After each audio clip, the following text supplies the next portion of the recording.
Ինչն է ձեզ խանգարում թնավնել, հա, ինքնաթիռնել նայեք։ Ոչինչ չի խանգարում, ես չէի ուզում դա հայտարարեի, բայց մոտակա ամիսներին դա ենք պլանավորում անել։ Հա, հետո ինչ որ կետից կարակ արդեն ձեր չարթերները ունենան։ Այ ինչ ենք մենք սովորել, այդ կուզեմ ես միտնել ասեմ, թե գիտեմ ժամանակը քիչ է մնացել։ Այդ պրոդուկտների անընդհատ արտադրությունը, այդ գործարանը ստեղծելը բարդություն է նաև, որ դու կարճ ժամանակում կարողանաս այդ ծրագրային պրոդուկտները սարքես։ Դա անհնար չէ, բայց դա այդտեղ խորանալու,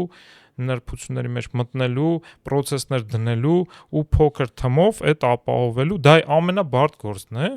որը որ մենք շարունակ արդեն 12 տարի սովորում ենք, բայց վերջի տարիներին ավելի հմտացել ենք այդ մասով։ Ու ես զգում եմ, որ ավելի շատ ենք հմտանում ու դրա համար ուզում եմ սկսնակ գործարարներին, որ ասենք 1-2 տարով պատմություն ունի, հաջողությունը երկար process է։ Նույնիսկ եթե արագ հաջողություն եք մի անգամ ունենում, իրեն անընդհատ կրկնելը բարդ է, այդ պետք է սովորել ու համբերատար հմտանալ այդ գործի մեջ,